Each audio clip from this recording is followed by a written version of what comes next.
On today's Locked On Senators, another night, another third period collapse. The Sens lose in Boston 6-2. And we have a Tyler Boucher injury update, kind of. We'll get into all that and more on today's edition of the Locked On Senators podcast. It's your team every day.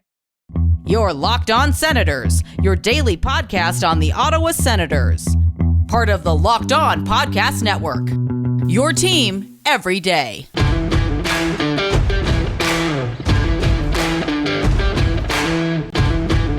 I'm Jake Sanderson, and you're listening to Locked On Senators podcast.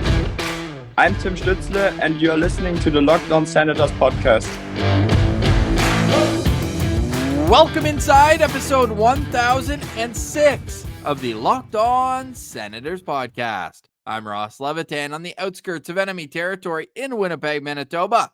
Alongside Brandon Piller up in the Blue Mountains, today's episode is brought to you by Game Time.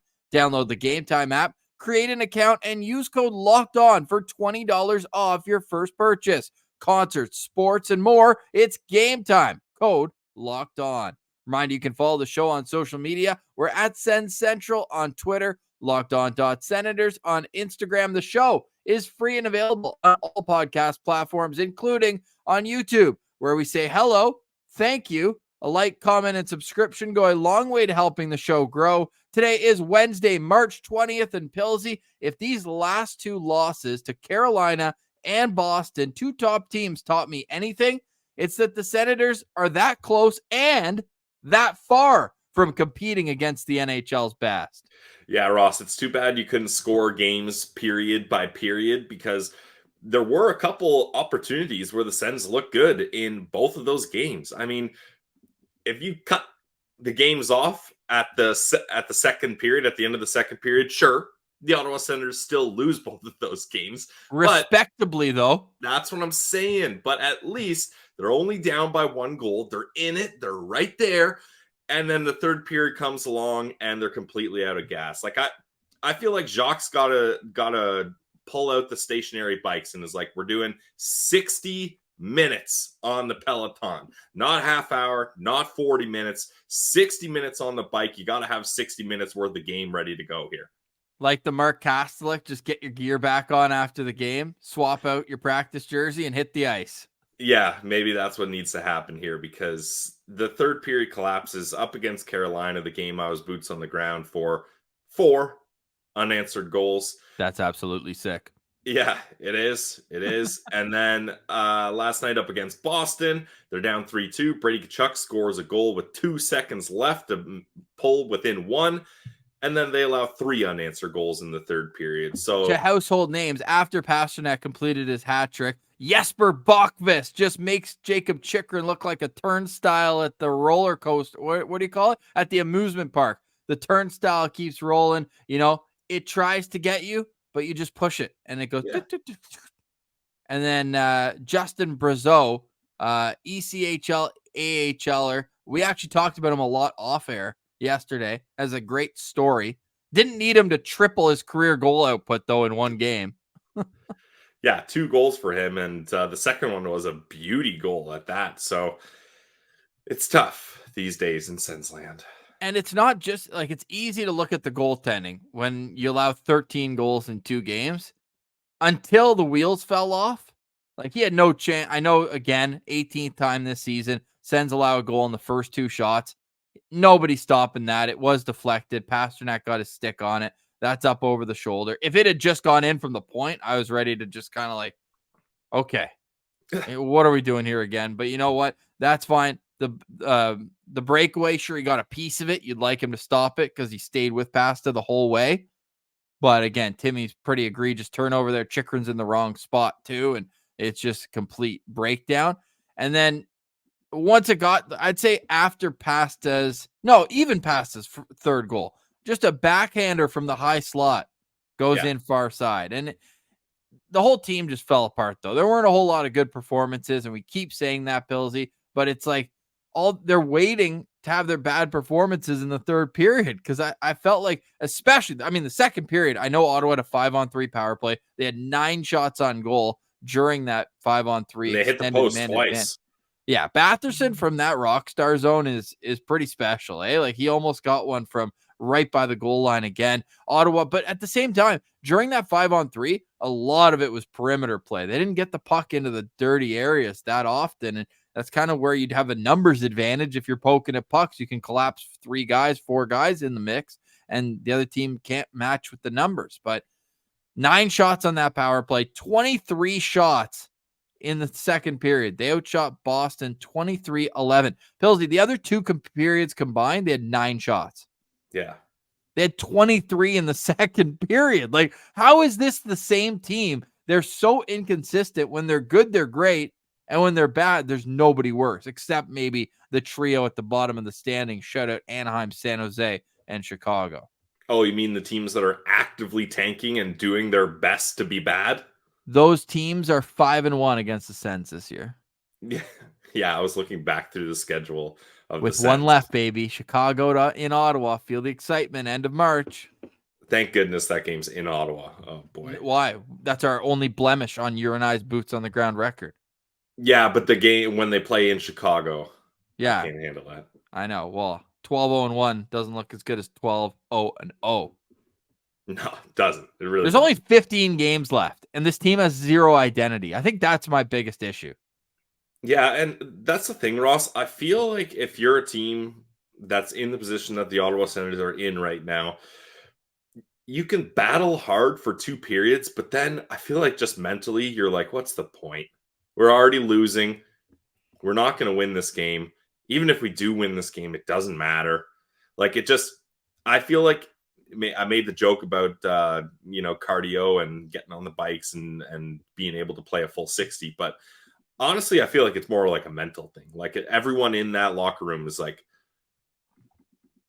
do we need to push it hard? I'll just save a little energy and get a good night's sleep and just do it again tomorrow. Like it doesn't seem like there's that extra oomph to get things going. Do you just spill your coffee all over your desk? Yeah, first time I've done that in a while. I'm the Sens third period. Damn. It was going so well, Ross, till now. Oh. No, it's not even the worst part. There you go. Damn. That is the Ottawa Senators season right there. That's the third period. I even got some up my sleeve. That's what we're working with today here. Locked On Senators. Your team every day. Let's get to an ad read. I need to clean my desk, and then we'll come back on the other side. And we've got a stat from Ted McGregor on Twitter, and it's not one that makes me happy. It's actually one that made me spill my coffee, but we'll get to that next. And Tyler Boucher injury update, Belleville update. That's all next. You're listening to Locked On Senators, your team every day. Today's episode is brought to you by our friends over at eBay Motors. Passion, drive, and patience. That's what brings home the winning trophy, and it's also what keeps your ride or die alive. eBay Motors has everything you need to maintain your vehicle and even level it up to peak performance. They got superchargers, roof racks, exhaust kits, LED headlights, and so much more. Whether you're into speed, power, or style, eBay Motors has got you covered. With over 122 million parts for your number one ride or die, you'll always find exactly what you're looking for.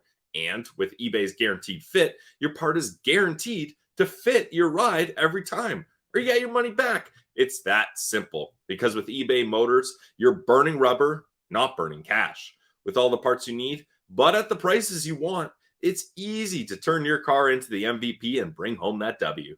Keep your ride or die alive at ebaymotors.com. Eligible items only. Exclusions apply. eBay Guaranteed Fit only available to U.S. customers. Check it out today, guys. eBay Motors. Today's episode is also brought to you by the Glebe Central Pub. Go check out our friends at the Glebe Central Pub, 779 Bank Street. That's where you'll find great food, awesome drinks, and an atmosphere to match. I want to read a tweet I got last night in the DMs from our guy, Taylor Lush. Taylor sent me an awesome pic, too, with our guy, Chris Hoffley. He's at boots on the ground at the GCP. He goes, I'm in Ottawa one night for work. Went to the GCP because of you guys. Obviously not the result I want, but a great time here. He had a great time, and you can too. So make sure you check them out at 779 Bank Street. Go for the trivia. Go for the great live music that they have. You can find out when all these live events happen on their social media. Glebe Central Pub. Make sure to follow them. Let them know that Locked On Senators sent you. And also check out the Sens Shuttle tomorrow against St. Louis. Sens Shuttle, just $17 round trip to and from the CTC. Tank Watch rolls on. Sue gets you to the game in one piece and gets you right back after the game for more good vibes at the GCP. Head to the GCP where the vibes are free and let them know that Locked On Senators sent you.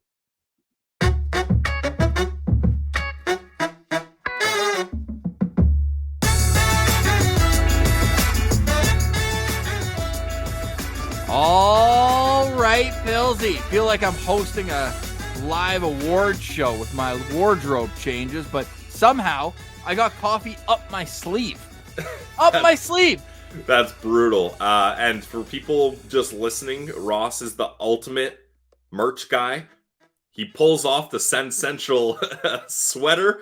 And what does he have under there? The Sens Central t-shirt, the goalie design that our guy Doodling Daryl drew up. So this guy loves Sens Central right here. We're going to call it the Spartacus Tendy because it's like it. Sparty meets a gladiator. And here we go. Pillsy, I feel like that was almost like kind of what just happened there. First time ever in LOSP history. And how many coffees do you think we've had on this show? That's the first one to ever spill. We've had at least 1,005 coffees on this show. I would say double it because typically we'll chat before the show and then we'll pour a coffee, we'll drink it then, and then we'll pour another one. So yeah. Anyways, appreciate everyone for sticking with me, but I do feel like it's almost symbolic of what we watch, where it's like, hey, there was only like this much left. Like it started strong, it felt good going down. Made it. I actually saved quite a bit of it. Credit to me. But Pillsy, the Senators have zero chance in saving their season. All they can do is win when we're boots on the ground. And I feel for guys like Andre Ward, who was at the game last night. We love when the citizens post the boots on the ground pictures. And I asked him what his record is this year. He said, we don't need to worry about that. Whatever it was, it got even worse after last night's game. Especially, Ross, it must have been tough being the Sens fan boots on the ground in Boston. Like, I bet he heard it from the Boston fans, especially after that Pastrnak hat trick. Like, that is a tough town to be in when you're on the wrong side of things, because nobody likes letting you know how good they are and how much better they are than everyone else, than the people of Massachusetts, and most specifically, the people in Boston, which, I mean, that, like, all their sports teams are pretty damn good, and they've been good for the last like decade. So they've got a lot of swagger over there. Yeah, I think that's fair. But at the same time, I honestly think a lot of fan bases at this point, this might even be worse. Yeah, I know where you're going. They just feel bad. Yeah, I've talked about this before, the cycle. Like you're hyped, you're feeling good. It's not going bad. People are like, what's going on with the Sens? Then it's like, ooh, we're kind of laughing at you like, oh man, you're bad again. And then the round turn of that cycle is, you guys have been so bad for so long. Like, we pity you. We pity Ottawa Senators fans. They need to turn this around. But like I just saw, Ted McGregor, he posted last night on my second period thoughts. None of this matters until the Senators can get consistent goaltending. Last night was the 11th time that the Senators had a game with a save percentage under 800. Not under 900. Under 800. Hilsey. A 769 performance. And that, according to our friend Ted McGregor, is the second most since 2000. And we still have 16 games to go. Yeah. This is a historically bad season for the Senators being able to keep the puck out of their own net at a rapid rate. It is impossible to concern or confuse yourself with too many other issues. Special teams, though, we could touch on that. That has just been atrocious. Atrocious. Yeah. They are 1 for 4 on the power play, but they had a minute and a half of 5-on-3, a minute, if not. They don't even get like. I think it was like 40 seconds or something. But okay, well, they had possession the whole time. There were no clears. Yeah, and they still weren't able to put the puck in the net. And then the other team, I feel like how often does the other team score power play goals on the Sens? Like obviously the power play or the Sens penalty kill ranks pretty low, but I feel like it's a consistent thing. Yeah, that's now 4 straight games where the Senators have allowed a shorthanded goal or a goal on the other team's power play while Ottawa's shorthanded. And since a streak, and wouldn't you know it? That was actually a streak where they beat Tampa on the road. They got the OT loss in Florida, and then they beat Dallas. That was a stretch where they didn't let in any goals against on the power play. Since then, though, Pilsy, opponents are 13 for their last 35 on the power play against Ottawa. That's like 40%, not a math guy. Yeah, like that's the thing. Like if you have not even terrible, Ross, but among the worst in the league in goaltending, power play, or penalty kill, you're going to struggle. How about when it's all 3 of those things? Trifecta. There's no hope for you to win any games, really. And during the TSN broadcast, they were talking about how this is Joonas Korpisalo's season with the most starts ever. And I think that was supposed to be a good stat. Like they're supposed to say, look how healthy he's been, I guess. But like when you've had this many games and you've been this bad, like where does he improve from here? Like, it's not like he's gotten his chances. And it's not like, sure, I know he was on LA for a cup of coffee there, so that's a decent team. But it's not like Joonas Korpisalo is used to having incredible defensive structure in front of him. He played most of his career in Columbus. And he comes to Ottawa, a team that's supposed to be miles better than Columbus. And this has got to be the worst season of his career. Like, it's insane. And he's had the most starts ever. With last night allowing 2.5 goals above expected or more than expected on him, he has retaken the crown, or should I say like the paper bag mask of being the worst goalie in the league when it comes to goals saved above expected. He is minus 19.4. Arvid Soderblom, who is horror awful. In 26 games, Arvid Soderblom, I think, has 4 wins this year. Yeah. And he's second in this very, very telling stat. And it's 4 wins in 26 games. I didn't even make that up. That is confirmed for Arvid Soderblom. That's the range that we're talking about here for Korpisalo. And the worst part is he actually made some good saves in the first period. Like, he actually made some good saves, but that is setting the bar way too low. I don't know what else to say about it other than, like, people are probably sick of hearing it. I'm sick of watching it, honestly. But you cannot tell the story of the Senators 2023-24 season without talking about how bad the goaltending is. Best goalie of the team? Spartacus. Yeah. I mean, this team had better goaltending when they were in a position last year where they had to scramble to find guys like Dylan Ferguson, Levi Marilainen, Magnus Hellberg. Like, these guys... They had better goaltending when they had Mike McKenna. Yeah, like all these random guys are outperforming your top 2 guys. One of them who just signed a 5-year deal with the team. Where do you go from here, Pills? Where do we go from here, Ross? You got St. Louis next at home tomorrow. Glebe Central Pub Shuttle is probably going to be the best part of that game. I was going to say, you go. St. Louis is 4 points out of the final playoff spot in the West, so this is a game that actually matters to them too. What's that like? A game that actually matters? Well, home opener coming soon. Not soon enough. Not soon enough. Actually, no. I don't need next season to come that quickly. No. You know what? And we'll have plenty of time to discuss this. I was thinking this watching the game last night. Like, how many of the 20 players that played last night will be on the opening night roster? Yeah, that's going to be interesting. They have so many replacement level players. It's not even funny. But how do you clean all those parts up? eBay Motors. Yeah. Let us know in the comments who should be in the lineup next season. How many guys on last night's roster I would almost change the entire fourth line just out of principle. Like, we need to change something. I bring in vets on the fourth line. Yeah, it's tough when you have such a young fourth line. Right. As much as we clown on it, like, there's a reason why the Islanders can continually just sneak into the playoffs, and they've got the oldest fourth line in the league. Sens were the fourth youngest team in the league this year. I feel like that does have to be, put into here. And what better way to act? Like, all your talented young players are in the top 6, top 9. Yeah, they're great.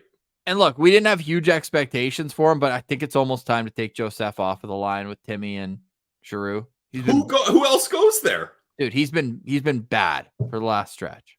I mean, maybe you bump Ridley up, but there's not a lot of options, Ross. I know, but the line was -3 last night. I feel like even just to send a message where it's like, this is not good. Yeah. And that would be the guy you take off. Joseph's got no goals, 2 assists in his last 12 games, -7.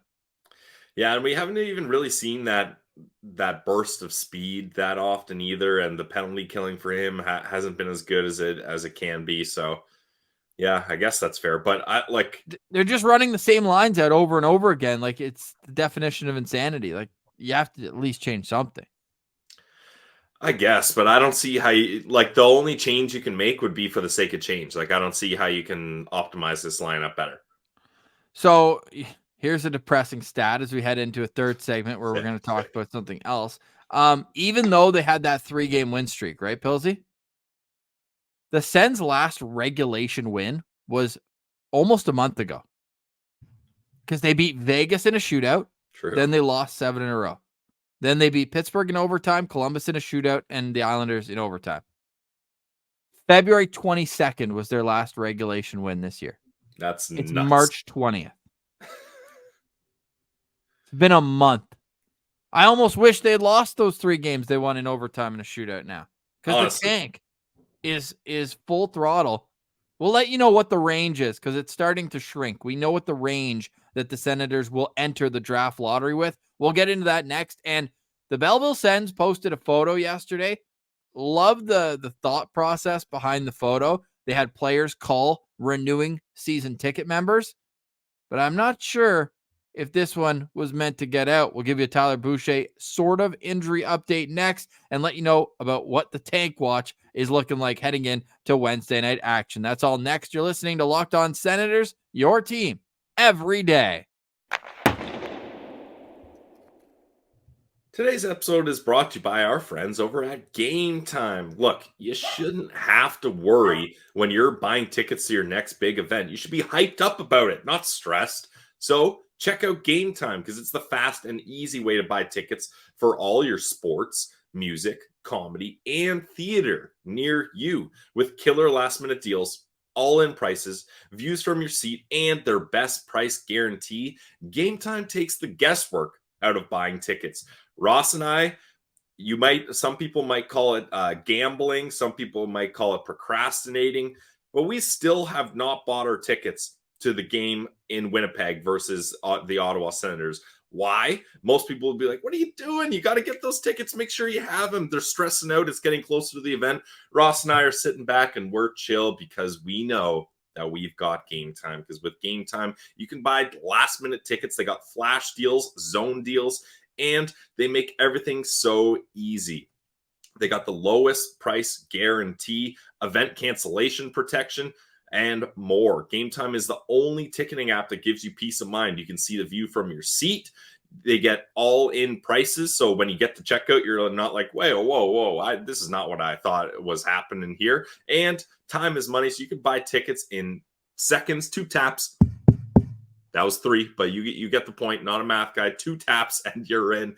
Game Time is where you want to go to buy tickets for your big night out on the town. Take the guesswork out of buying tickets with Game Time. Download the Game Time app, create an account, and use code LOCKEDON for $20 off your first purchase. Terms apply. Again, create an account and redeem code LOCKEDON, LOCKEDON, for $20 off. Download Game Time today. Last minute tickets, lowest prices guaranteed.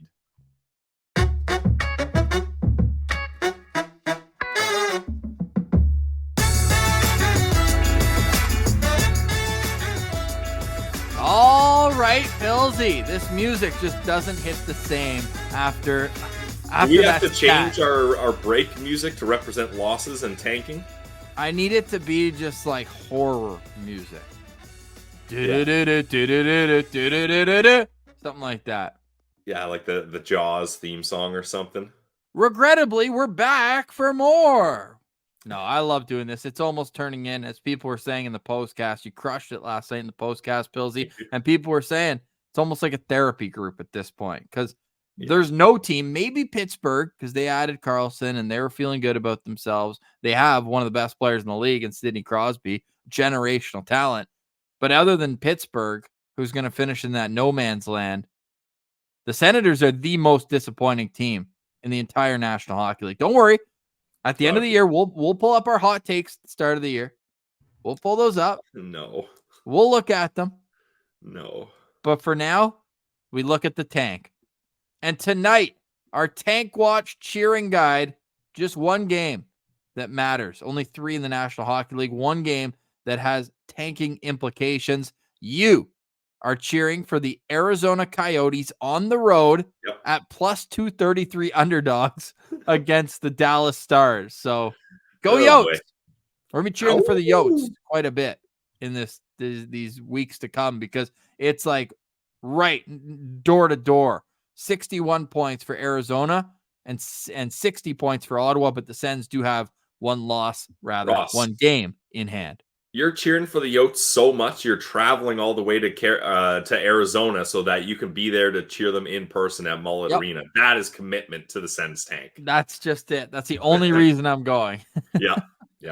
Oh, man. So right now, it's basically Columbus, Ottawa, Arizona, and Montreal. Last night, Columbus and Montreal both got 1 point. The Habs lost in overtime to Edmonton, and Columbus lost in overtime to Detroit. Columbus blew it. Columbus was up 2-0. Columbus was up with 15 seconds left with a D-zone faceoff.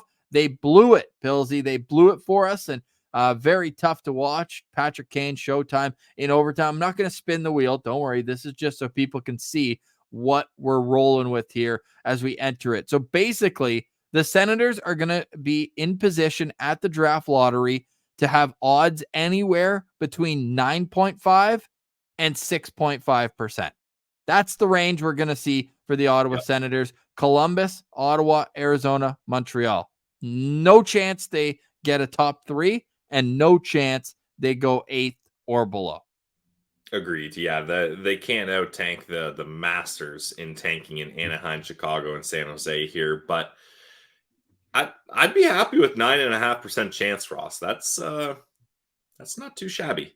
No, it's not. I mean, even 6.5 is nice, but you're saying you let's say 4 or 5 is key. Yeah, definitely. 7th is, you know what though, as we're looking, and I talked about it already, we've done our kind of initial with the mid rankings that the 7 scouts we're going to be using have done. There's going to be a handful of them that if you make like 7 different picks at number 6 or 7, they'll tell you got good value there. There's no consensus beyond number 1. Really, from 2 to 9, really, it's pretty much a pick your style, pick your position, and in terms of quality, you're going to get a pretty consistent player. Now, Consta Helenius is a name that's been coming up in my mind a little bit recently. Our friends over at the Locked On NHL Prospect Show just did a mock draft. They had Ottawa taking Cole Yzerman, goal scorer, no relation to Steve Yzerman, spelled differently. But I wrote to him. I just said, hey, we had Dave Poulin on, and he mentioned hockey IQ is number 1. He goes, maybe Cole Yzerman's not your guy. He's just kind of a purebred scorer. He pointed out Consta Helenius in this range could be a guy the Sens look at, but it would more so be closer to 10. If you're looking at 5 or higher, I mean, you and I are kind of the mind that go get a right shot defenseman. Go get your Artyom Levshunov. Go get your Zane Parrott. Go get your Carter Yakemchuk. Go get somebody who's going to help build the foundation on the back end. Because whatever we saw last night ain't it. This team, here's one thing I'll bring up. And I don't like picking on the guys who are at the bottom of the roster anyways. Just feels like easy targets and all that. Look, Brandy's played pretty well recently, especially at 5-on-5. but him and JBD cannot be killing penalties together. I think it was Brazeau's first goal, and we talked about this guy's enormous. He's 6'5", 240. Yep. Neither of those defensemen can move him out of the way. They just can't. Yeah. They can't be together. And Jacob Chikrin's the softest 220-pound beast. He's a huge, physical, should be imposing player. He's not moving anybody out of the way. Sandy's a smooth skater, guy with the butt. They don't have anybody other than Zub who's going to push guys out of the way and make room in front of the net. Are you saying what I think you're saying? What? Reacquire Eric Goodbranson. No, we don't need cross checks in front. We just need guys with positional awareness. Yeah, and that's the thing. Like you can't fully blame JBD on that first Brazeau goal because you're going to get out muscled by a guy like that. But at the same time, the Ottawa Senators have to find better players to be killing penalties like that. And JBD's still a young defenseman, so again, can't put too much fault on him there. But the penalty killing has just been atrocious. Like I don't know how this management team is going to check all the boxes that they need to this offseason. Like there's so many issues with this team. And the problem is, Ross, most of the teams that have all these issues have cap space because they're not spending to the cap. So at the very least, you can spend money to try to fix your problems. The Ottawa Senators are going to have to move guys out just to get space to try to fix their problems. Oh, we can move guys out all right. How much time do you have? Unfortunate, man. I guess. Speaking of unfortunate, heading down to Belleville, where the Sens posted the photo I already brought up about Tyler Boucher and a few of the other players on the team, Josh Curry, and wow, I tweeted a lot yesterday at Sens Central on Twitter. You can follow the show on Instagram as well. And Jacob Larson, great photo, great thought process behind it, being able to, welcome season ticket holders back. However, as you'll notice if you're watching on YouTube, Tyler Boucher's left arm is not in his jersey, which would lead me to believe, hashtag not a doctor, that his arm is in a sling, which would mean bad news for his availability for the rest of the season. Yeah, it's really unfortunate. Tyler Boucher is definitely kind of a divisive prospect in Sens Twitter and among Sens fans.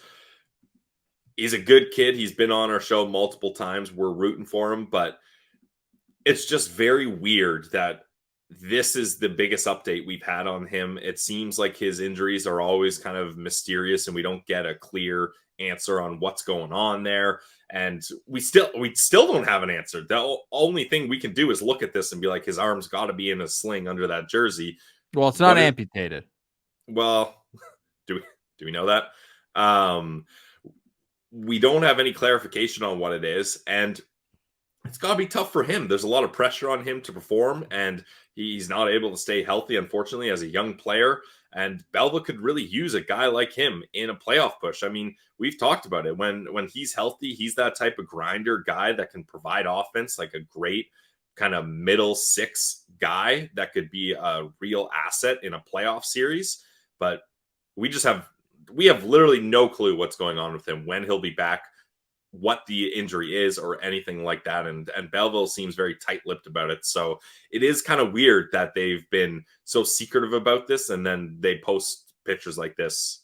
Obviously, we want him in the community doing things like that. I'm not trying to say he should be locked away or anything like that, but it's just a strange situation.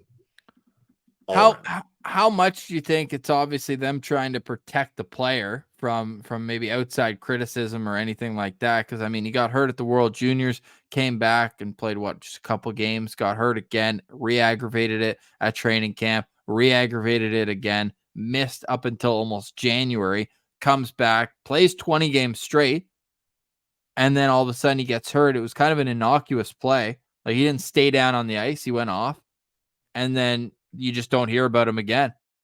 It's like, do you think that the team not owes it, but do you think that they should be more forthcoming in injuries? Like, we got an injury update on Roby Arventi and other guys, but it feels like there's this cloud of of mystery around Tyler Boucher. Yeah, and that's what I'm saying. It's just weird. I don't really understand the advantage of that or what they're trying to do there, because it's very normal to have injury updates on guys, at least vague ones, right? Like we don't even know anything about it. So it just sucks because he's been put in an unfair position, and it's not his fault, obviously. He'll tell you he wants more than anyone to be healthy and to be able to be playing games, but it's just not, he's not able to do that, unfortunately. Super unfortunate. For Belleville, they've got to keep it rolling. Friday, Saturday against Laval. It's going to be a huge test. Our guy Igor Sokolov's been on a roll recently. Yeah. So is Crooker. So the new guys are in town. Peelsy. Yeah, every time this guy scores, man, it's unreal. This guy is just living. Igor, though, on a 5-game point streak, he's got 4 goals and 2 assists in his last 5 games. So hopefully Igor can keep it rolling and the boys get that playoff push. And honestly, this is a huge couple weekends for them up against Laval, because they can really put a dent in Laval's chances to make the postseason. Belleville's got 13 games left and are 3 points above Laval, and Laval is the team that's on the outside looking in. Sens are tied with the Marlies for that final 2 playoff spots, and then the Rochester Americans are 1 point ahead. So it's going to be a race to the finish, and we'll be here to break that down every step of the way. And once the Sens season's over, heck, we might even do a postcast just to feel something for playoff hockey in the Belleville system. But Pillsy, any final thoughts on today's show? Frig, the Senators have been outscored in the last 2 third periods. What, 7-0? Yes, 7-0. No final thoughts for me, Ross. I could try to come up with something. I could try to have some positive final words to leave everyone here, but it would just be an illusion. So I will refrain from commenting on final thoughts. My final thoughts, 2 of them. So I'll get one for you too. Okay, thanks, buddy. We kind of called the David Pastrnak hat trick yesterday, but at the same time, that was easy. Yeah. And my second final thought is Brady Tkachuk's stat line last night was hilarious. Yeah. Yeah. It was hilarious. What a weird game. And I understand why he was going after that Lauco guy. He took a run at Brandstrom in a 6-2 game and then just went off the ice. I get it. And I don't have beef with Brady. He wasn't challenging the whole bench. He was looking at the one guy and said, You're going to do that and then just skate off the ice when I'm coming at you? A little bit sad, but look at this. So he got 10 minutes for that. So Brady had 1 goal, +1 in a 6-2 loss, 10 penalty minutes, 8 shots on goal, and 5 hits. That's Brady Tkachuk.